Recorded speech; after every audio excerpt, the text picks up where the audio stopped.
ассалому алайкум бинандагони гиромӣ. Нашри ҷамбастии барномаи тиловатии навидро мустақиман аз телевизиони Сафина манзуратон мегардонем. Дар студия Суҳробшоҳ Давлатзода. امروز اساسگذاری صلح و وحدت ملی پیشوای ملت پرزیدنت جمهوری تاجیکستان محترم امومعلی رحمان با پرزیدنت جمهوری ازبکستان محترم شفقت میرزیویف صحبت تلفنی انجام دادند. در آغاز صحبت پیشوای ملت پرزیدنت جمهوری ازبکستان را به مناسبت زادروزشان صمیمانه تبریک گفته با محترم شفقت میرزیویف در تطبیق هدفها و نقشه‌های معین کردهشان جهت رشد و پیشرفت ازبکستان برادر کامیابی‌های نو آرزو نمودند. جانب‌ها سرعت بلند رشد مناسبت‌های دوستی، حسن همسایگی و همکاری سازنده تاجیکستان و ازبکستان را تاکید داشتند. در این ضمن نتیجه‌های باثمر سفر دولتی به نزدیکی انجام یافته پرزیدنت جمهوری ازبکستان به تاجیکستان تاکید گردید. در برابر این مهمیت تطبیق عملی مجموعه موافقه‌های در جریان مذاکرات سطح عالی در دوشنبه به دست آمده همچون عامل پیشبرد پیگیرانه همکاری دو کشور در چارچوب شریکی استراتژی و همپیمانی مورد تاکید قرار گرفت. ضمناً جانب‌ها اهمیت گسترش همکاری در ساحه کشاورزی به خصوص در بخش تخم پروری را تاکید نمودند. در ادامه صحبت مبادله افکار اطراف مسئله‌های علاهیده روزنامه بین‌المللی و منطقوی صورت گرفت.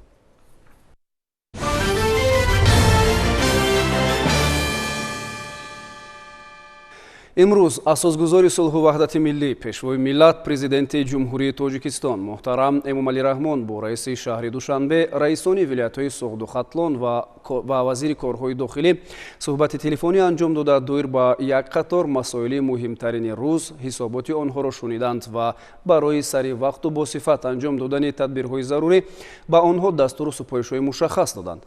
توجه اساسی به رفت جمع‌آوری حاصل فراوان محصولات کشاورزی، سرعت بخشیدن به کشت تکراری، افزون نمودن اقتدار صادراتی کشور به خصوص صادرات محصولات کشاورزی، با صفت و سریع وقت انجام دادن آمادگی به تیر ماه زمستان سالهای 2024-2025 خصوصا تعمیر و ترمیم همه‌جانبه و با صفت انشاءات ساحه معارف در تمام قلمرو کشور تا دهات دوردست، وسعت بخشیدن به کارهای سازندگی آبادانی، پیش از همه بنیاد کارخانه‌های استحصالی و مهیاسازی جایهای نوی کاری ظاهر گردیده دایر به این موضوعهای مهم و در مجموع برای اجرای دقیق نقشه و برنامه‌های دولتی دستور و سپارش‌های مشخص داده شد.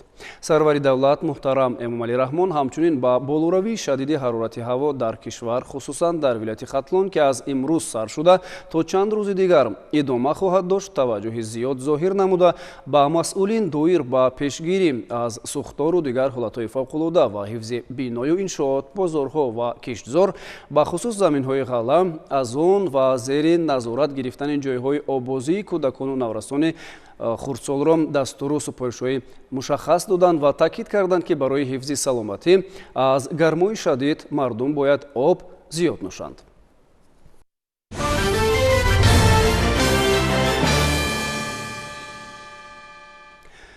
طی چند روزی اخیر گرمی موسمی وضعی هوا در مملکت حکم فرماست. این حالت طبق تحلیل متخصصان اگنتی آب و هواشناسی تاجیکستان تا آخر ماه ادامه خواهد کرد.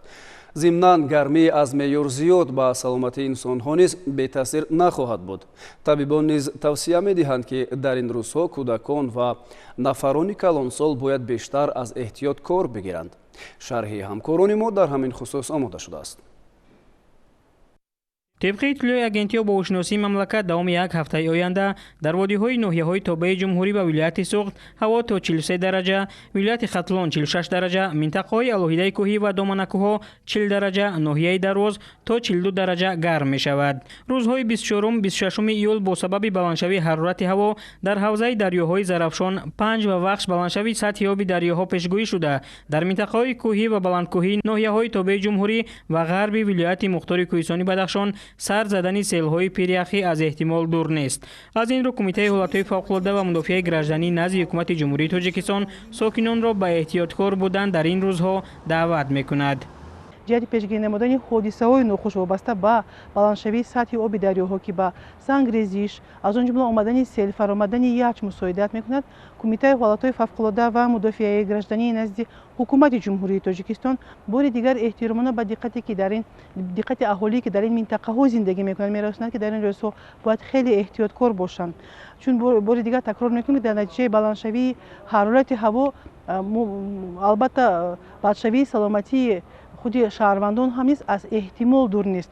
Бинобар ин мо муроҷиат карда хоҳишмандем ки аҳолӣ бояд кӯшиш намояд ки аз соати 11 то соати 17 барои роҳандозии корҳои саҳроиён ки баровардан ба кӯча худдорӣ кунанд ва аз ҳама муҳимаш дар ин рӯзҳо бояд ки либосҳои пахтагини равшан пӯшанд, на кам аз 2 литр бояд ки об нӯшанд, аз нӯшидани обҳои газнок ва махсусан нӯшокиҳои спиртӣ бояд 100% даст кашанд. Он ашхосе ки имрӯзҳо нияти сафар кардан доранд тариқи шоҳроҳҳои кӯҳӣ Душанбе Хуҷанд, Душанбе Хорух, Душанбе Рашт, Лахш ҷумҳурии Қирғизистон хоҳишмандем омодагии хешро бинанд, ҳатман он воситаҳои нақлиётие ки доранд бояд ки омода намоянд ва пеш аз баромадан ба сафар ҳатман оид ба ҳолати роҳҳо бояд ки маълумоти пурра гирифта баъдан сафари худро таҳризӣ намоянд. табибон низ аз хатари мавҷҳои шадиди гармо ва ҳарорати баланд ба сиҳати қишрҳои осебпазири аҳолӣ огаҳ мекунанд. тибқи иттилоъ чунин вазъи ҳаво хусусан ба саломатии пиронсолон, кӯдакон, занҳои ҳомила ва шахсоне ки дорои бемориҳои музмин мебошанд таҳдиди ҷиддӣ эҷод менамояд. диққати махсусро ба кӯдакони хурдсол диҳанд. албатта ҷиҳати пешгирӣ намудани ҳодисаҳои нохуш вобаста ба ғарқшавии шаҳрвандон бори дигар муроҷиат карда хоҳишмандем ба волидайн кӯдакони худро беназорат нагузоранд, бо онҳо бояд ки бошанд.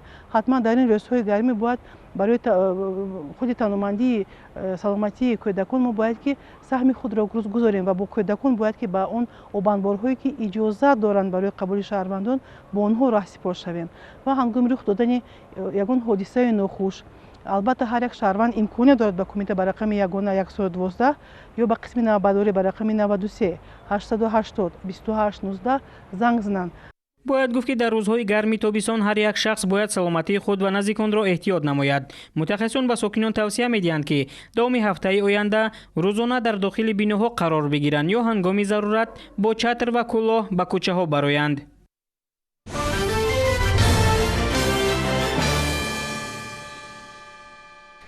ба андешаи мутахассисони соҳаи тандурустӣ баландбардоштани фарҳанги тиббии мардум нисбат ба бемориҳои сироятии мавсимӣ амри зарурӣ буда бояд ҳар нафар дар ин самт масъулият эҳсос кунад. махсусан ин шабу рӯзҳо ки гармии ҳаво ҳукм фармост, паҳншавӣ бо суръати бемориҳои мавсимии сироятӣ аз эҳтимол дур нест. бо истифода аз андешаи табибон ҳамкорони мо дар ҳамин мавзӯъ шарҳе омода карданд ки ҳаминак манзури шумо мегардонем. طبق معلومات سازمان عمومی جهانی تندرستی در جهان زیاده از 1,002,000 نوع بیماری سیرویتی موجود است. هر سال در سراسر جهان 2 میلیارد نفر از بیماری‌های سیرویتی اذیت می‌کشند و 17 میلیون نفر آنها به مرگ می‌رسند. متخصصان صحه طب سرچشمه اکثر بیماری‌های سیرویتی را رعایت نکردن گیگین شخصی می‌حسابند و تاکید می‌نمایند که در حیات خود هر روزه باید طلبات گیگینی را اجرا نمود، خصوصا در فصل تابستان که اوج بیماری‌های سیرویتی به چشم می‌رسد. با سلامتی خود خیلی احتیاطکار باید بود. فصل تابستان بسیار بیماری‌های موسمی یعنی که خروج می‌کنند. سبب‌های گرفتار شدن به این بیماری‌ها یعنی که محض این رعایت نکردن قاعده‌های یعنی که سانیتاری و گیگینی میباشد. اگر ما در کودکان گیریم بسیار کودکان ما اگر شما اهمیت دادگی باشید اون چیزی که مثلا به دست خودشون میارن به دهان خودشون میبرن. یعنی که با دستانی ناشسته به دهان خود میبرن یا اینکه مثلا اون همون سبزیجات‌های میوه‌جات‌هایی که اونها به دست میگیرن اونها که ناشسته این محصولات را استعمال میکنند و یا اینکه آبی ناجوشانیده شده آنها استعمال میکنند. این هم یکی از راه‌های یعنی که سیرویت یابی به حساب میرود. در آب‌های افلاس هم آبازی کردن این هم میتواند باعث سر زدن بیماری‌های سیرویتی شود.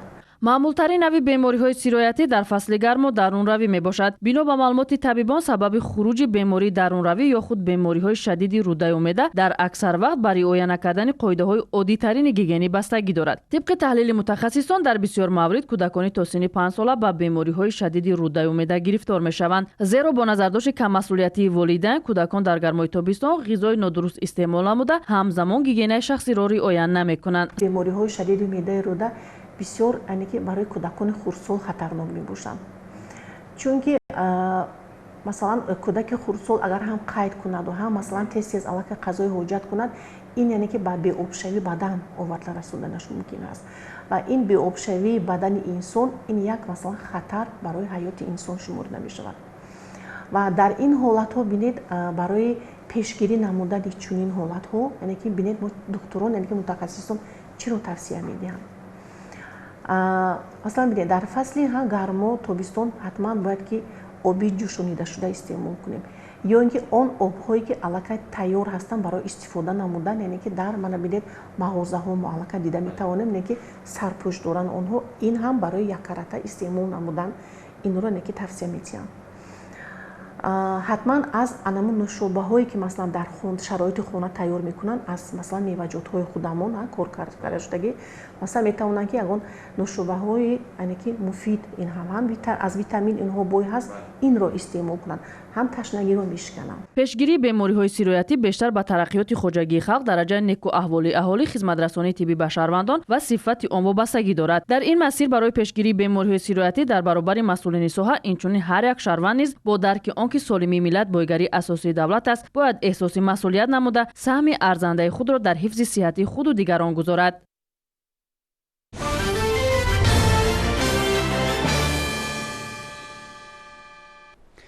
воридоти дастгоҳу таҷҳизоти муосири тиббӣ ба Тоҷикистон модернсозии соҳаи тандурустии кишварро марҳила ба марҳила таъмин мекунад.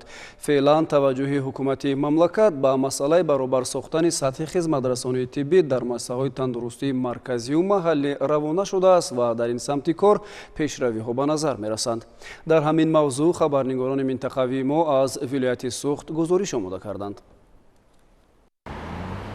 соҳаи тандурустӣ яке аз соҳаҳои афзалиятноки ҳукумати ҷумҳурӣ ба ҳисоб рафта дар самти фароҳам овардани шароити мусоиди табобат тадбирҳои зарури андешида мешавад. ин аст ки соли ҷорӣ барои беҳтар намудани сифати хизматрасонии тиббӣ ба маркази клиникавии дерматовенерологии вилояти Суғд аз буҷаи вилоят 200 000 сомонӣ барои харидории таҷҳизоти табобатии плазмафарез ҷудо гашта, айни замон он ворид ба мавриди истифода қарор дорад. соли 2024 маркази мове таҷҳизоти нав оварда шуд, номи таҷҳизот плазмафарез. ин плазмафарез ин барои хуна тоза кардан истифода мебарем. плазмафарез асосан касалҳои музмини пӯстафа фоида мекунад. асосан псориаз, псориази музмин, яъне псориази паҳнгашта бо саглиси музмин, бемориҳои пӯст як намудаш, бо обиласорӣ ва дигарҳо ва ғайраҳо. ҳамин касалҳо мо плазмафарез истифода мебарем.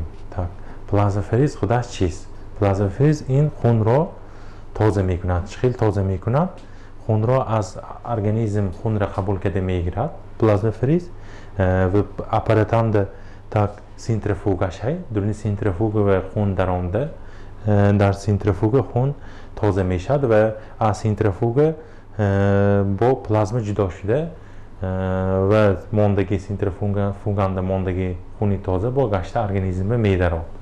маркази клиникавии дерматовенерологии вилояти Суғд дорои 75 каси табобатӣ буда 14 нафар духтурон ва 30 нафар ҳамшираҳои тиб ҳамарӯза паи шифоёбии беморон мебошанд. дар доираи тадбирҳои амалӣ гардида лозим ба ёдоварист ки чанде пеш бо мақсади беҳдошти сифати табобати беморон таҷҳизоти тиббии трихоскоп низ харидорӣ гашта, дар ин марказ ҳуҷраи трихологӣ ташкил карда шуд ва ин таҷҳизоти замонавӣ баҳри пешгирӣ ва табобати бемориҳои гуногуни мӯй истифода бурда мешавад.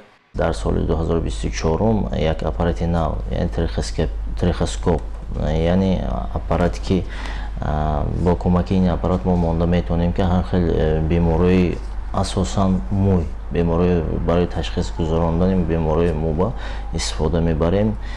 пеш бисёртар мо бо душвортар буд ки ташхис мондан барои бемории асосан мӯба. ба ҳамин сабаб ки мо чашми худамон қати ин чизои дида наметонистем.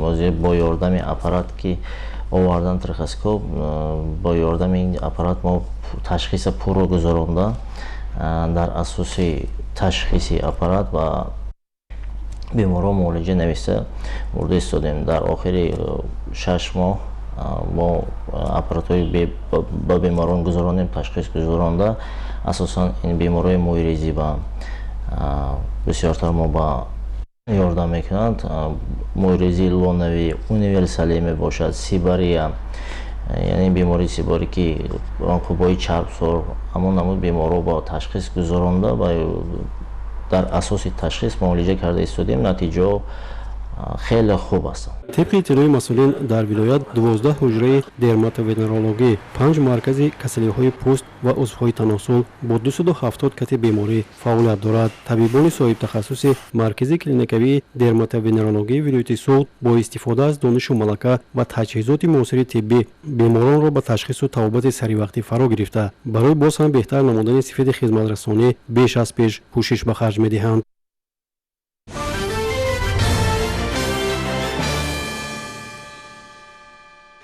барои таъмини аҳолӣ бо маҳсулоти хушсифат ва пешгирӣ аз бемориҳои сироятӣ дар байни ҳайвонот, хусусан бемориҳое ки аз ҳайвон ба одам мегузаранд, кормандони Кумитаи бехатарии озуқаворӣ тадбирандешӣ мекунанд. То имрӯз 8 намуди бемориҳои аз ҳайвон ба одамон гузаранда ба қайд гирифта шуданд. Хушбахтона дар натиҷаи андешидани тадбирҳои муассир, сироятёбии шаҳрвандон аз ин гуна бемориҳои сироятӣ рӯ ба пастравӣ дорад. ҳамкорони мо Ширинҷон Сафарзода ва Сайфиддин Исмоилов оид ба ин мавзӯъ аз минтақаи Кӯлоб гузориш омода карданд. то ин дам 8 намуди бемориҳои аз ҳайвон ба одам гузаранда муайян карда шудааст ва баҳри пешгирӣ аз ин бемориҳо дар ҷумҳурии Тоҷикистон чораҳои амалӣ андешида мешавад. айни замон ин масъала ба дӯши Кумитаи бехатарии озуқаворӣ вогузор карда шудааст. мутахассисони ин кумита дар шаҳру ноҳияҳо баҳри пешгирӣ аз бемориҳо сари вақт эмгузаронии чорво ва риояи қоидаҳои санитарии эпидемиологӣ дар хоҷагиҳои чорвопарвар ва аҳолӣ назорат мебаранд. асосан 8 намуди касалиҳои сироятӣ аст ки метавонад аз ҳайвон ба одам гузарад. айни замон таи 6 моҳи ахир мо ба муқобили касалии сухтании сибирский аст ва дар минтақа тибқи нақша чорабинои тасдиқшудаи раёсати Кумитаи бехатарии озуқаворӣ корро баро монда зиёда аз 247 000 сар ҳайвони калони шохдор ва зиёда аз 555 000 сар моли майда эмгузаронӣ карда шудааст. хушбахтона давоми 6 моҳи ахир мо ягон намуд касалии сироятӣ махсусан хавфноки сухтанӣ дар минтақа ба қайд нагирифтаем. асосан барои муайян кардани касалии буғумдард бруцеллёз мо аз хоҷагиҳо тибқи нақша чорабиниҳо мавод намуна яъне хун ворид месозем ва дар натиҷаи санҷиш муайян мекунем ки ҳайвон гирифтори касали бруцеллёз аст ё не. дар ҳамаи шаҳру ноҳияҳои кишвар марказҳои ташхисии бехатарии озуқаворӣ муҷаҳҳаз бо тамоми таҷҳизоту лавозимоти зарурӣ фаъол гардонида шудаанд ва ба ин марказҳо намуна барои ташхис дастрас мегардад ки мутахассисон онҳоро санҷида сатҳи бемории сухтанӣ, буғумдард, ҳорӣ ва дигар бемориҳои аз ҳайвон ба инсон гузарандаро муайян месозанд. дар ин шуъба мо касали бруцеллёзи ҳайвони калони шохдор ва ҳайвони майдаи шохдорро муайян менамоем. дар ин ҷо мо хуне ки аз ҳайвони майда ҳайвони калони шохдор аз хоҷагиҳо гирифта ворид мешавад, мо ба воситаи реаксия антигенҳо метавонем касали бруцеллёзро муайян намоем. дар ин як реаксияи аввал метавонад ки мо дар муддати 5 дақиқа ҳамин бемориро муайян намоем ва ҳангоме ки касалро муайян кардем боз аз дуюм реаксия истифода мебарем ки муддати 17-18 соат метавонем ки ба таври мукаммал ҳамин бемориро муайян намоем. дар 6 моҳи соли ҷорӣ зиёда аз 42 000 сар ҳайвони шохдори майда ва 34 000 сар ҳайвони шохдори калон ба санҷиш фаро гирифта шуд ки дар натиҷа 13 сар ҳайвони калони шохдор ва 56 сар ҳайвони шохдори майда гирифтори касали бруцеллёз муайян карда шуда бо риояи талаботҳои байтории санитарӣ безарар гардонида шудааст. ҳамзамон мутахассисони Кумитаи бехатарии озуқаворӣ дар шаҳру ноҳияҳо бо хоҷагидорон ва аҳолӣ ки ҳайвони калони шохдор ва моли майда парвариш мекунанд пайваста суҳбату вохӯриҳо ва корҳои фаҳмондадиҳӣ мегузаронанд ва ба онҳо нишонаҳои пайдоиши бемориҳои сироятӣ, тарзи пешгирӣ аз мубталошавӣ ба ин бемориҳоро мефаҳмонанд. инчунин ба сокинон буклетҳо ва дигар маводҳои заруриро дастрас менамоянд. дар бозору марказҳои калони савдо бошад озмоишгоҳҳо амал менамоянд ва мутахассисони ин озмоишгоҳҳо қабл аз ба фурӯш баровардани гӯшту шир ва дигар маводи хӯрока онҳоро аз санҷиш мегузаронанд. дар ин озмоишгоҳҳо ба гӯшти воридшуда ва ширу маҳсулоти ширӣ аҳамияти махсус зоҳир карда мешавад. вазифаи асосии озмоишгоҳ در همین است که همه نمود محصولات خارجی قشلاق با بزرگ وارد می شود از تحت نظارت سنجیده شده بعد برای با فروش اجازه داده می شود. اساسا در آزمایشگاه مخصوصا محصولات گوشتی برای آن دیده می شود که در اینجا کسلی سوختنی نباشد. برای سنجش این مواد سنجشی با ما دسترس کرده شده است، مخصوصا مواد سنجشی ریب دیگر است که در 15-20 سکند هر یک موادی که می سنجید معاین کرده می شود، مخصوصا کسلی اینفکسیونی سیبریس که زیاد کسلی سوختنی که اصلا این کسلی از همه خطرناک کسلی رقم 1 در جهان است. اصلا این همه بیماری کسلی سوختنی از محصولات گوشتی با آدمان میگذرد. با اطلاع کارمندان کمیته بخطری عضوقواری در منطقه کلاب، سالهای اخیر پیدایش بیماری‌ها و سیرویت‌یابی آدمان از حیوانات کم به قید گرفته شده است که این از بلند گردیدن سطح آگاهی‌ناکی اهالی نسبت این بیماری‌ها و بهتر شدن فعالیت کارمندان کمیته درک می‌دهد.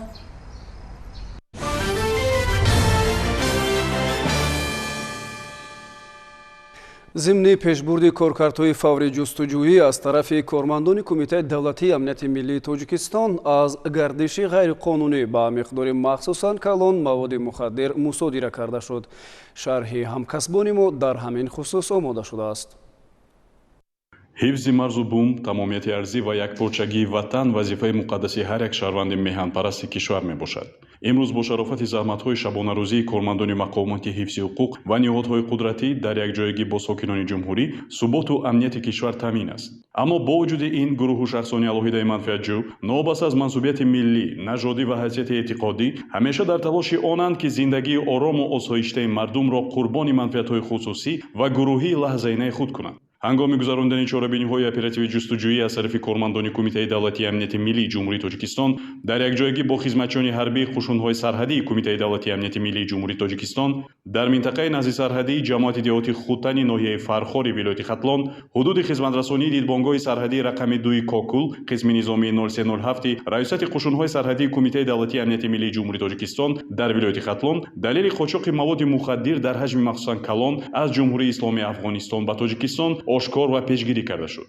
ضمن عملیات بازداشت‌کنی شهروند جمهوری تاجیکستان یورف عبدوجبار عبدوخالقович سال تولد 1975 زاده و استقامت کننده دهه لاهوتی جماعت دهاتی 10 سالگی استقلالیت شهر ترسونزاده اویلادار قبلا با ماده 200 قسم 4 به مهلت 13 سال از آزادی محروم کرده شده است بازداشت شد. یورف عبدوجبار سال 2021 به مؤسسه اصلاحی سکونتی انتقال داده شده مهلت جزای باقی مانده اش را در شرایط محبس سکونتی باید ادا می‌کرد. اما نام برده از جنایت قبلا صادر کرده خود خلاصه ضروری نبرآورده برعکس به جنایت نوبتی دست زده است.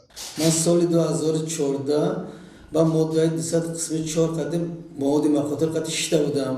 سال 2021 برآمدم. پسرم یورف بهرام، جیانم یورف مخصوص جان گرفتم، فرخار رفتم. اما مواد مخاطر میگیرم گفته که وقتی کارمندای امنیت مرا دستگیر کرد.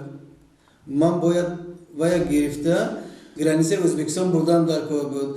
در نتیجه از نظرگذارانی جای حادثه 2 عدد خلطه پلیتیلنی با 100 عدد بسته دارای مواد مخدر نوعی حشیش دریافت و مصادره گردید. طبق خلاصه متخصصان شعبه اکسپرتیزه سودی اگنتی نظارت مواد نشه‌آور نزد پرزیدنت جمهوری تاجیکستان مواد دریافت شده واسطه نشه‌دار نوعی حشیش بوده وزن عمومیش 100 کیلوگرم را تشکیل می‌دهد. وابسته به حالت مذکور از طرف رئیس تفتیشات کمیته دولتی امنیت ملی جمهوری تاجیکستان با دسترسی ماده 200 قسم 4 بندیده کودکس جنایتی جمهوری تاجیکستان پرونده جنایتی آغاز کرده شد. بعد از انجام پوره چاره‌بینی‌های اپراتیوی تفتیشاتی پرونده جنایتی نسبت به یورف عبدوجبار عبدوخالقович برای بررسی و قبول قرار قانونی به مقامات سودی ارسال کرده شد. در نتیجه با حکم سود ناحیه اسماعیلی سامانی شهر دوشنبه یورف عبدوجبار عبدوخالقович به مهلت 18 سال از آزادی محروم کرده شد.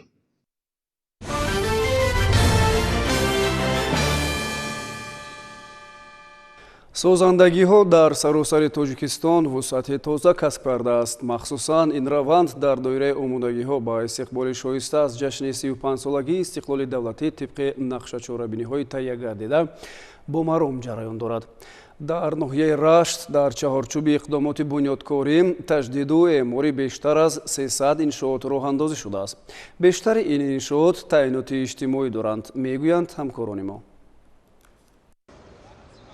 بهر در عمل تطبیق نمودن دستور سپرشی حکومت جمهوری تاجیکستان جهت استقبال سازوکار 35 سالگی استقلال دولتی جمهوری تاجیکستان در ناحیه دوردستی رشت 307 عدد انشاءات مهم خواجگی خلق به نقشه گرفته شده است که بیشتر انشاءات بنیاد مکتب و صنفخانه‌های علاوه مرکز و خانه‌های سلامتی، ورزشگاه و تالار ورزشی، مرکزهای سودا و خدمت‌رسانی و دیگر انشاءات بهترسازی سطح زندگی ساکنان میباشند. طبق اطلاع مسئولین تا امروز 131 انشاءات مهم خواجگی خلق ساخته به استفاده داده شده است. عین حال کارهای ساختمانی در انشاءات جشنی با صفت بلند ادامه داشته همه شرایطها برای پیش بردن کارهای ساختمانی پیش بینی گردیده است تا ساختمانچیان در مهلت معین گردیده کارهای ساختمانی را به انجام رسانند. طبق نقشه مقامات اجرایی حکومت دولتی ناحیه رشت در جماعت دهات نصرت‌آباد مقسوم 35 انشاءات به نقشه گرفته شده است که عین حال 18 انشاءات با اتمام رسیده، در 10 انشاءات کارهای ساختمانی ادامه دارد. عین حال در دهه شهرساز جماعت دهات نصرت‌آباد مقسوم در مسافه 1.5 کیلومتر از راه دهه آسفالت کرده شده است. اینچنین در شفاف راه چراغانکنی در همه دهه‌ها در عرفه انجام یابی است. در دهه شل باشد در روزه دهه در عرفه انجام یابی می باشد و اینچنین در دهه وردوج و در دهه مشکونک شوهای عمودی در عرفه انجام‌یابی میباشد. ما ساکنان جماعت دهات نصرت‌آباد مقسوم نقشه داریم که تا جشن 35 سالگی استقلال دولتی جمهوری تاجیکستان همه انشاءات‌ها را پورا به انجام رسانیم. ساکنان ناحیه رشت با مهنت سازنده و بنیادکارانه و بنیاد انشاءات‌های نو بهر در سطح بلند و خاطرمان تجلیل نمودن جشن‌های در پیش ایستاده اهلانه زحمت میکشند. کارهای ساختمانی در بیمارخانه مرکزی ناحیه رشت ادامه داشته. طبق نقشه بنای ساختمانی از 3 آشانه 8 شعبه عبارت بوده در آن ساکنان محل به جای کار جلب گردیدند. کارهای بالوپوش و قبرهای آبگذر ما 100% به انجام رسیده است.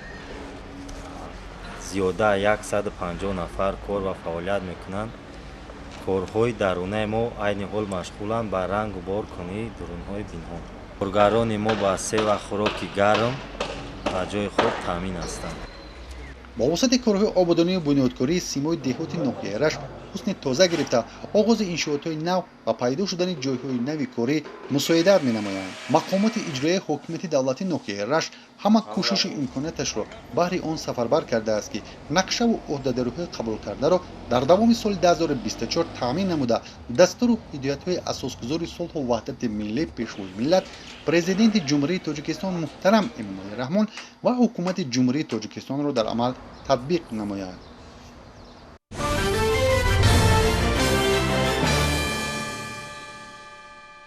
در وزارت فرهنگ جمهوری تاجیکستان بخشیده به تجلیل 33مین سالگرد استقلال دولتی نقشه‌چاره‌بینی‌های ادانه طرحریزی شده جهت برگزاری برنامه‌های فرهنگی با شرکت رهبریت وزارت و اهل ادب همایش صورت گرفت.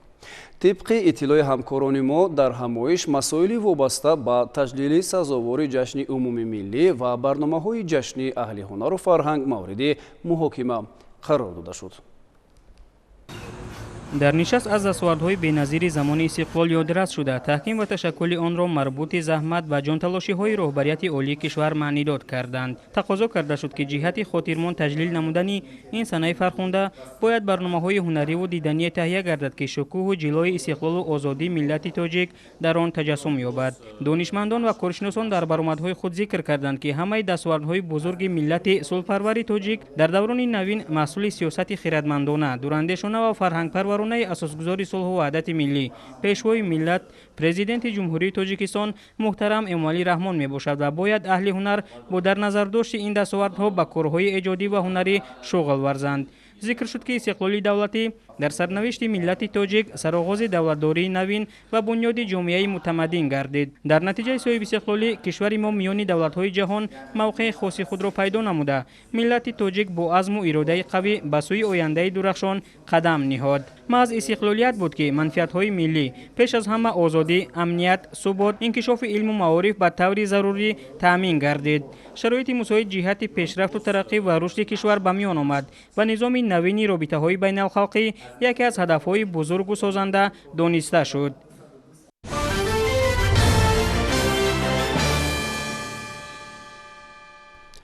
идомаи барнома. дар ҳудуди ноҳияи шоҳмансури шаҳри душанбе 157 коргоҳ корхонаи саноатӣ фаъолият менамояд ки нисбат ба соли гузашта 7 корхона зиёд буда дар онҳо 34 намуди маҳсулот истеҳсол карда мешавад. тибқи нақша имсол 5 корхонаи саноатӣ бо таъсиси 224 ҷойи нави корӣ ба истифода дода шуда тасмим аст ки то охири сол беш аз 4000 ҷойи нави кории дигар дар ҳама соҳаҳои иқтисодиёту иҷтимоии ноҳия муҳайё карда шавад, гуфт иҷрокунандаи раиси ноҳия дар нишасти хабарӣ. иттилоъ дода шуд ки дар нимсолаи аввали соли 2024 корхонаҳои саноатии ноҳия ба маблағи 320 миллион сомонии маҳсулоти саноатӣ истеҳсол намуданд ки нисбат ба ҳамин давраи соли гузашта 39,2 миллион сомонӣ зиёд мебошад. аснои нишасти хабарӣ хабарнигорон ба паҳлӯҳои гуногуни фаъолияти сохторҳои ноҳиявӣ дахл карда посухҳои мушаххас гирифтанд. нимаи дуюми имрӯз ҳамчунин нишасти матбуотии роҳбарияти ноҳияи фирдавсӣ баргузор гардид. роҳбарияти ноҳия доир ба нишондодҳои 6 моҳаи аввали соли равон ба хабарнигорон иттилоъ дода қайд намуданд ки дар моҳҳои январ-июни соли 2024 коргоҳу корхонаҳои саноатии ноҳия ба маблағи 642 миллион сомонӣ маҳсулоти саноатӣ истеҳсол намуда, ҳамчунин ба маблағи 1,4 миллион доллари амрикоӣ маҳсулоти истеҳсол намудаи худро ба хориҷи кишвар содирот карданд. бобати таъмини аҳолии бешуғл бо кори доимӣ иттилоъ дода шуд ки дар ин давра ба шуъбаи агентии меҳнат ва шуғли аҳолии ноҳия 1839 нафар шаҳрвандон муроҷиат намуда бо мақсади омӯзиши касбу ҳунар. дар ин давра 425 нафар шаҳрвандони бекор ба курсҳои кӯтоҳмуддати касбомӯзӣ сафарбар карда шуданд ки 50% нақшаи барномаи давлатии мусоидат ба шуғли аҳолиро дар бар мегирад. вазорати нақлиёти Тоҷикистон аз афзоиши ҳаҷми гардиши мусофирбарӣ ва боркашонӣ дар мамлакат иттилоъ медиҳад. тавре вазири нақлиёти ҷумҳурии Тоҷикистон Азим Иброҳим имрӯз дар нишасти матбуотӣ ба намояндагони расонаҳои хабарӣ иттилоъ дод, дар 6 моҳи соли равон дар мамлакат 61 миллион тонна бор ва 483,1 миллион мусофир интиқол дода шудааст. вазири нақлиёт афзуд ки ҳаҷми боркашонӣ 13,8%, гардиши бор 12,5%, мусофирбарӣ 9% ва гардиши мусофирон 18,1% зиёд шудааст. гуфта шуд ки дар ин давра тавассути нақлиёти автомобилӣ 57,2 миллион тонна, нақлиёти роҳи оҳан 3,2 миллион тонна ва нақлиёти ҳавоӣ 0,6 миллион тонна бор интиқол дода шудааст. доир ба дигар паҳлӯҳои фаъолияти вазорат низ дар нишасти хабарӣ саволу ҷавоб сурат гирифт. дар нимсолаи якуми соли 2024 агентии авиатсияи гражданӣ назди ҳукумати ҷумҳурии Тоҷикистон ва корхонаҳои авиатсионии кишвар ҷиҳати беҳтар намудани сатҳу сифати хизматрасонӣ, таъмин намудани система ва таҷҳизоти муосири хизматрасонӣ, аэронавигатсионӣ, бехатарӣ ва васеъ намудани ҷуғрофияи парвозҳо, ифтитоҳи хатсайрҳои нав ва ба ин васила рушди соҳаи сайёҳӣ дар кишвар тадбирҳои заруриро амалӣ намуданд. ҳамкоронамон аз ҷараёни нишасти матбуотии агентии авиатсияи гражданӣ ва дигар корхонаҳои авиатсионии мамлакат гузориш медиҳанд. дар 6 моҳи аввали соли 2024 аз фурудгоҳҳои байналмилалии ҷумҳурии Тоҷикистон ба кишварҳои хориҷи дуру наздик як ширкати ҳавопаймоии ватанӣ, ҷамъияти дорои масъулияти маҳдуди ширкати ҳавопаймоии Somon Air ва 12 ширкати ҳавопаймоии хориҷӣ парвозҳои мунтазам анҷом доданд. ин нуктаро зимни нишасти хабарӣ оид ба ҷанбасти натиҷаҳои фаъолият дар нимсолаи якуми соли 2024 роҳбарияти агентии авиатсияи гражданӣ назди ҳукумати ҷумҳурии Тоҷикистон ва корхонаҳои авиатсионии кишвар иброз намуданд. иттилоъ дода шуд ки дар ин давра ширкати ҳавопаймоии Somon Air тавассути хатсайрҳои мунтазами байналмилалӣ ва чартери 282,500 мусофир интиқол додааст ки нисбат ба ҳамин давраи соли гузашта қариби 123,000 зиёд мебошад. Somon Air дар нимсолаи якуми соли 2024 парвозҳои мунтазам ва транзитиро аз ҷумҳурии Тоҷикистон ба самтҳои Туркия, Арабистони Саудӣ, Амороти Муттаҳидаи Араб, Эрон, Федератсияи Россия, Қазоқистон, Ҷумҳурии Мардумии Чин, Олмон, Ӯзбекистон, Ҳиндустон иҷро намудааст. дар идома масъулин доир ба фаъолияти корхонаи воҳиди давлатии Тоҷик Аэронавигатсия ки дар системаи авиатсияи граждании Тоҷикистон нақши муҳим дорад, маълумот доданд. гуфта шуд ки ин корхона کارخانه آویاسیونی جمهوری جهت بهتر نمودن سطح و صفت خدمترسانی، تامین نمودن سیستم و تجهیزات موثر خدمترسانی ایروناویگاسیونی پیوسته تدبیرهای ضروری می‌اندیشد. در دوم نیم ساله اول سال 2024 توجیک ایروناویگاسیا و فیلیال‌های آن در شهرهای خوجند، بختر، کلوب به بیش از 33,000 هواپیما خدمت رسانیده است که این نشان دهنده نسبت به همین دوره سالی سپری شده 32% زیاد میباشد. همچنین در این مدت توجیک ایروناویگاسیا عضو تشکیلات خدمت رسانی‌های ایروناویگاسیونی گراژنی گردید که این دستاورد در بلند برداشتن سطح خدمت رسانی ایروناویگاسیونی، ملکه و تجربه با کارخانه‌های تامین کننده خدمت رسانی ایروناویگاسیونی پیشرفته جهان و سه نمودن جغرافیای پروازها، افتتاح دالان‌های نو، تجدید سیستم و تکنولوژی‌های ایروناویگاسیونی نقش مهم می‌باشد. با امضا رسیدن سازشنامه اید به شامل گردیدن تامین کننده خدمت رسانی ایروناویگاسیونی جمهوری تاجیکستان، کارخانه واحد دولتی توجیک ایروناویگاسیا به صف اعضای سوسیه سهم کارخانه را در تامین بی‌خطری پروازها در منطقه‌های اروپا و آسیا وسیع می‌نماید.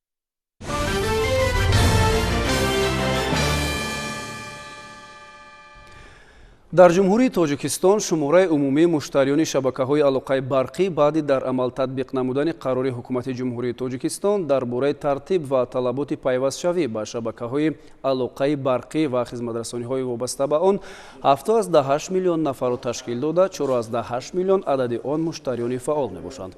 شماره استفاده برندگان اینترنت در یکجویگی با استفاده برندگان اینترنت موبیلی و ثابت 418 میلیون نفر را در بر گرفته است. این نکته در نشست خبری خدمات علاقه نزدی حکومت جمهوری تاجیکستان تاکید شد. قید گردید که مقدار مشتریان امتیازدار در نیم ساله یکم سال روان 6420 نفر می باشند. خدمترسانی علاقه در این دوره با شخصان امتیازدار مبلغ 110,000 سومانی را تشکیل داده است. ذکر گردید که تا این دوره سوبیکت‌های خواجگی داره که برای خدمترسانی در ساحه علاقه برقی اجازت نامه دارند 73 عدد را تشکیل نموده در 6 ماه سال روان با یک عدد شرکت علاقه برقی اوید به دسترس نمایی مستقیم اینترنت بلند سرعت اجازت نامه داده شد که این بهره دسترسی شهروندان جمهوری تاجیکستان به اینترنت اقدام سری وقتی می باشد. امروز همچنین در کمیته بی‌خطری عضوقواری نزد حکومت جمهوری تاجیکستان با اشتراک دایره وسیع نمایندگان وسایط اخباری عامه نشست خبری برگزار گردید. اطلاع داده شد که در 6 ماه اول سال 2024 از جانب متخصصان آزمایشگاه‌های تأمین بی‌خطری عضوقواری در بازارهای استعمالی جمهوری 561,120 تشخیص محصولات عضوقواری گذرانیده شده، در نتیجه محصولات بی‌صفت و خوفناک معین و نابود شدند. از جانب کمیته بی‌خطری عضوقواری 22 مرکز تشخیص بی‌خطری عضوقواری در ولایت‌ها و شهر و ناحیه‌ها و 65 آزمایشگاه در بازارهای استعمالی منتظم فعالیت نموده با لوازمات، تجهیزات و ریاکتیوهای ضروری تامین گردیدند. در نشست همزمان گفته شد که در این دوره در جمهوری در ده‌ها حالت برانگیزنده بیماری‌های گوناگون از چاروا گذرانده به قید گرفته شده نقطه‌های نامساعد بیماری‌های سیریاتی زیر نظارت دائمی قرار داده شد و در منبع‌های نامساعد تهدید کننده و داروی پیدایش خوف سری وقت چاره‌بینی‌های سالمگردانی، امگذرانی، مجبوری سرشماری حیوانات و کارهای بی‌ضررگردانی و محدودکنی گذرانیده شده است. جمعیت سهامی پوشیده اولین از کارخانه‌های بزرگترین ناحیه قبادیان به شمار می‌رود که در آن با واسطه کارکرد ریشه شیرین بیا داروهای قیمت‌بهای طبابتی حاصل می‌نمایند. کارخانه مذکور هنوز سال 2010 با دستگیری حکومت جمهوری تأسیس یافت و حالا باشد در آن از گیاهای شیرین بیا دارو و از پسمانده آن محصولات سوزشواری بریکت تولید کرده می‌شود. ادامه موضوع در گزارش همکاران ما از ناحیه قبادیان ولایت ختلان. فعالیت جمعیت سهامی پوشیده اولین در ناحیه قبادیان با کشت، جمع‌آوری و کارکرد ریشه شیرین بیا در تاجیکستان روانه کرده شده است که هم مسئله از این کارخانه کیسلوته خام گلیسیریزین اکسترکت ریشه شیرین بیا در شکل خاکه استحصال، کارکرد و صادرات کرده می شود. شیرین بیا از اویله لوبیاگی ها و رسانه های علفی بیگانه بسیار ساله بوده، ارزش مالی ندارد. ریشه هایش در زمین همچون پتک ریشه و تی ریشه پهن می شوند. از سبب آنی که ترکیب ریشه شیرین بیا از دیگر ریشه ها خنناکی نسبتاً بلند و خصوصیت شفایی دارد. از این ریشه قیامش را گرفته در ساحه طب، خوراکواری و کسمتولوژیا به حیث شیرین کننده مواد استفاده میبرند.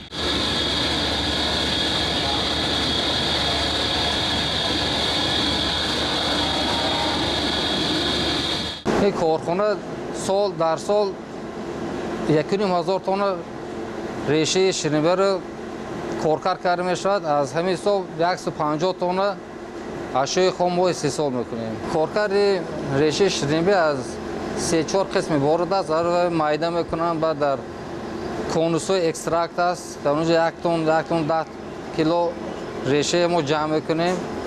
بعد باشگاه اکستراکسیون است. و ما با آب یک ساعت نم میتیم برای شیره از همون ریشه جدا شده. بعد ما با طریق آب همون ریشه شیره را بدن ریشه شیرینی را میگیریم. وقتی کار سر میکنیم 3.5 ساعت دوام میبرد یک کار کردی همین شیره.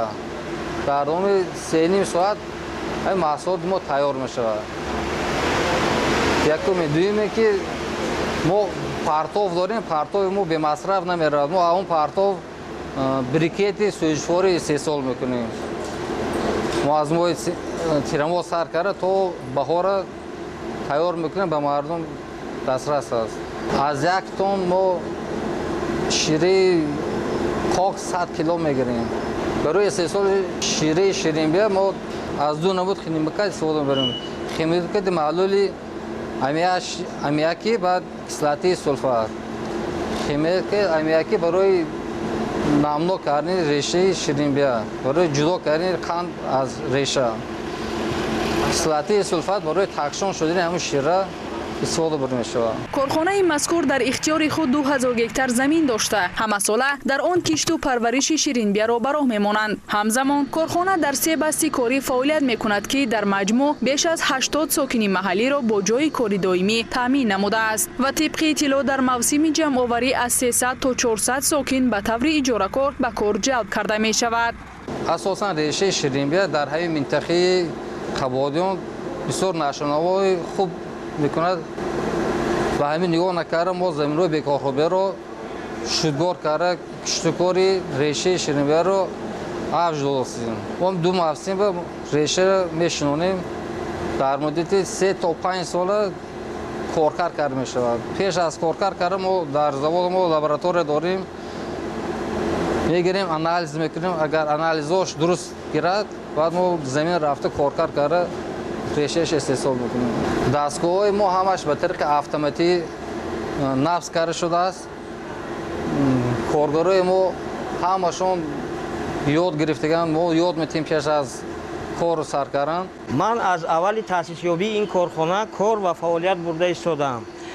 تمام نازکی های این کار رو من از خود کردم. شکرانه میگویم که من در وطن خودم کار و فعالیت کرده ایستاده، عائله خودم را، فرزندان خودم را خورانده پوشانده گشته ایستادم.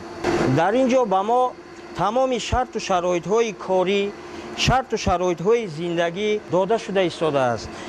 در یک روز 2 وقت خوراک گرم، معاشم برای زندگی خودم، برای زندگی عائله‌ام میرسد. تمام ساکنان همین محل صاحب کار، ساکنان همین دهات در زمین کشاورزی خودشون بعد کارکردی پخته زمین خودشون جفت میکنند و از در اونجا ریشه همین شیرین بیا میبرند و نمیخوام علوب کنم و باور میفروشند و برای زواد میخریم. لازم به ذکر خاص است که جمعیت سهامی پوشیده اولین امکان دارد در صورت فعالیتی بیستی شبانه روزی سالانه تا 2000 تن ریشه شیرین بیا را کارکار کرده 200 تن زیاد اکستراکت یعنی شیره استحصال نماید. از این رو طبق اطلاع مسئولین در نظر داشته شده است که در سالهای بعدی حدود میدانهای کشت شونده برای پرورش شیرین بیا وسیع گردانیده شده کارکرد و استحصال این نمود محصولات را در کشور افزایش دهند. گزارش شهلای احمدخان طالب جان سیفوف برای برنامه اطلاعاتی از ناحیه قبادیان.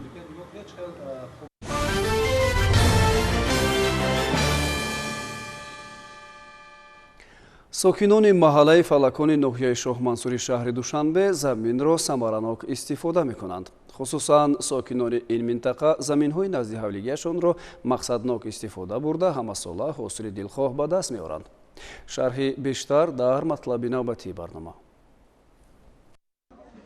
ҳамин гармхона агарчи дар назар хурд аст, аммо барои оилаи бисёрнафараи усмоновҳо сарчашмаи асосии зиндагӣ шумурда мешавад. дастрасии ҳама намуди сабзавоту меваҷот дар 4 фасли сол. 14 садяк замин ҳамагии қитъаи назди ҳавлигии ин оиларо ташкил медиҳад. бо истифода аз имконият ва дарки баланди масъулият 8 садяк замини назди ҳавлигиро ин оилаи намуна пурра барои парвариши сабзавоту меваҷот ва маҳсулоти кишоварзӣ ҷудо намуданд. гармхонаи 2 сотиха низ ҷузъи ин замини корам шумурда мешавад. ҷои 2 сотиқ дар гармхона кардагим. дар даруни гармхона помидор дорем, лимон, булғори, занҷабил, помидор ва аз болои сабзавотҳо иловатан токи ангурро ҳам парвариш намуда истодаем. хунаи худамон таъмин мекунем, бо зимистона захира мекунем. зиёдатиша бо бозор бароварда бо мефурӯшем. дар ин оила аслан ягон навъи сабзавот аз бозор харидорӣ намегардад. ҳамасола бонувони хонадон аз ҳосили ба дастомада ҳар гуна консерваҳо омода карда барои фасли дай захира менамоянд. коркарди мева, хушк кардани он ва ба бозори истеъмолии шаҳр баровардан низ масъулияти дигар дорад, ки он рисолати мардони оила аст. дар маҳаллаи фалакони ноҳияи шоҳмансури пойтахт, ки оилаи усмоновҳо ба сар мебаранд, аксаран мардумонаш ҳамин гуна зиндагӣ мекунанд. яъне ҳар як гуфтаву таъкидҳои сарвари давлатро вобаста ба истифодаи самараноки замин сармашқи кори худ қарор додаву дар пешбурди зиндагии солим ва таъмини бозори дохила бо маҳсулоти тару тоза ҳиссаи муносиб мегузоранд.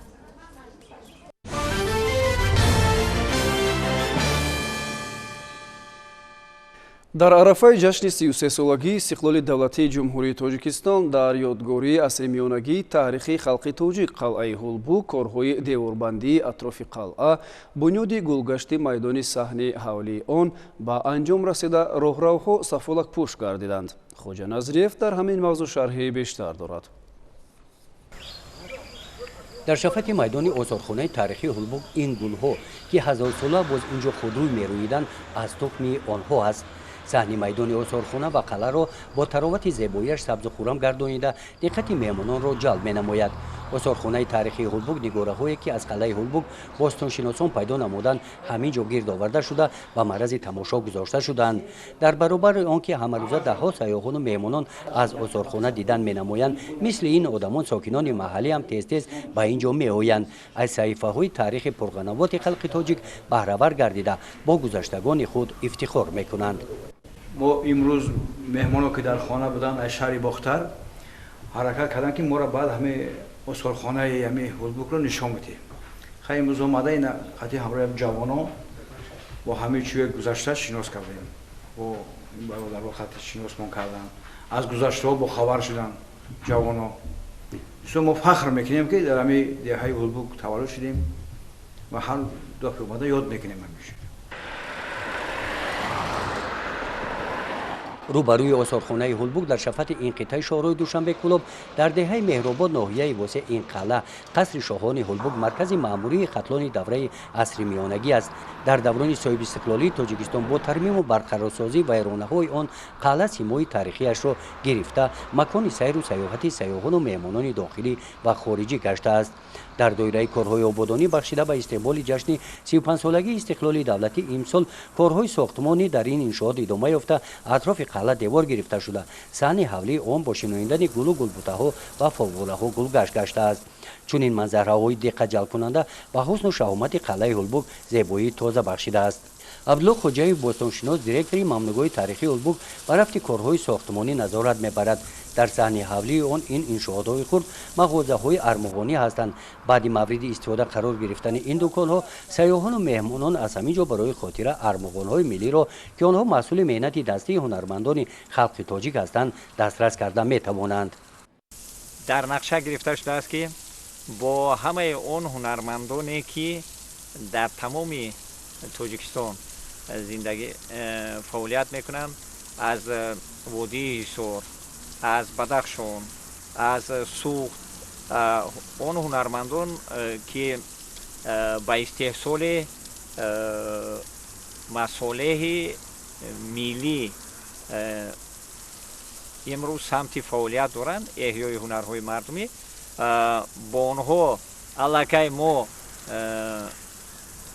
дар тамосем, шартнома дорем ва дар асоси ҳамин шартномаи тарафайн дар ин дуконҳо он масъулие ки ин ҳунармандон дар тамоми қиёси вилояти Хатлон, водии ҳисор, суғд ва бадахшон ба ин ҷо дастрас мешавад. дар баробари корҳои сохтмонӣ, таъмиру тармими қалъа инҷо ковишҳои бостоншиносон идома доранд. ин ҳуҷраҳое ки ба наздикӣ ёфт шуда кушода шуданд, яке аз даромадгоҳҳо ба қалъа ба наздикӣ кушода шуда тадқиқи он идома доранд. қасри шоҳони ҳолбуг масоҳати 4 гектару 30 сотиқро дар бар гирифта, дар дигар қисматҳои он корҳои сохтмонӣ то ҷашни 35-солагии истиқлоли давлатии ҷумҳурии Тоҷикистон идома меёбанд.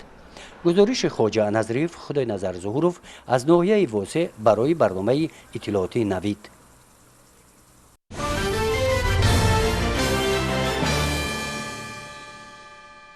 миёни кормандони вазорати идора ва ташкилоту муассисаҳои муқими пойтахт барои дарёфти ҷоми раиси шаҳри Душанбе мусобиқаи футболи хурд ҷараён дорад. шарҳи навбатии барнома дар ҳамин хусус таҳия шудааст. бо қарори раиси шаҳри Душанбе дар бораи баргузор намудани мусобиқаи кушоди варзишӣ оид ба футболи хурд миёни кормандони вазорату кумитаҳо ва ташкилоту муассисаҳо барои дарёфти ҷоми раиси шаҳри Душанбе дар майдончаҳои варзишии варзишгоҳи ҷумҳуриявӣ бозии ҷолибу ҷаззоби футболи хурд идома дорад. мусобиқаи мазкур соли 8-ум аст ки доир мегардад ва сол то сол сафи иштирокчиёни он меафзояд. имсол зиёда аз 90 даста аз вазорату кумитаҳо, ташкилоту муассисаҳо ва раёсату ҷамъият дар ин мусобиқа иштироки фаъол доранд. теъдоди иштирокдорон нисбат ба соли гузашта 20 даста зиёд мебошад. даври гурӯҳӣ аллакай ҷамъбаст гардид ва ғолибон ба даври дигари мусобиқаро хат гирифтанд.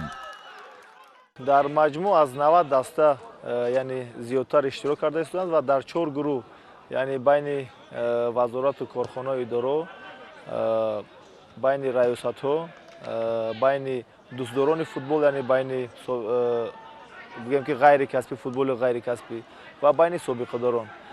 ва аз ҳама зиёд дар гурӯҳи вазоратҳо мебошад, зиёда аз 48 даста, ки онҳо ба 8 зербанд, яъне зергурӯҳ тақсим шуданд ва аз ҳар як гурӯҳ 4 дастаи ғолибон ба қисмати як 16 ниҳоӣ рохат ёфтанд ва 2 рӯз шудааст ки ин қисмати як 16 ниҳоӣ баргузор шуда истодааст ва чун шоҳид ҳастед ки бениҳоят бозиҳо дар як сатҳи баланд, як бигӯем ки як ҷаззобият, як шавқи баланд қатъӣ барои ин ки дар ин ҷаҳат ба дастое ки ба хатогӣ роҳ доданд ё ки ба мағлубият дучор шуданд, онҳо аз қисмати яъне оянда бора бозӣ кардан маҳрум мешаванд. ба ҳамин хотир онҳо тамоми имкониятҳои тамоми ҳастии худро яъне сарф карда истоданд ки ғолибиятро ба даст оранд.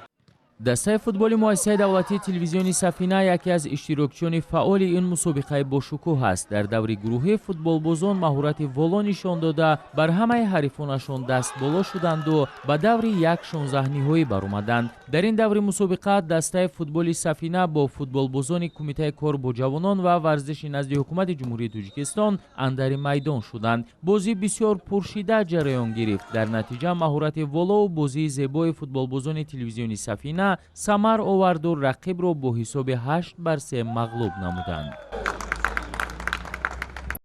қарори раиси шаҳри Душанбе қатъид қисмати ниҳоии бозии финалӣ рӯзи 5 август бояд баргузор шавад ва то 5 август тамоми қисматҳо яъне анҷом меёбад. яъне вазоратҳо аз як 16 сар мекунанд, раёсатҳо аз як 8 ва дӯстдорони футбол қатъи собиқадорон аз як 4 ниҳоӣ шурӯъ мекунанд. ва ман фикр дорам ки бозиҳои ҷолиб ва бозиҳои хуш дар пеш аст. ҳадаф аз баргузории мусобиқаи кушоди варзишӣ оид ба футболи хурд миёни кормандони вазорату кумитаҳо ва ташкилоту муассисаҳо барои дарёфти ҷоми раиси шаҳри Душанбе ин ташвиқ, тарғиб ва таъмини оммавияти варзишу солимгардонӣ, тарғиби тарзи ҳаёти солим миёни сокинони шаҳр ва рушди футбол мебошад. Дар анҷоми мусобиқа ғолибон муайян гардида бо ҷом, диплом ва мукофотҳои пули қадрдонӣ карда мешаванд.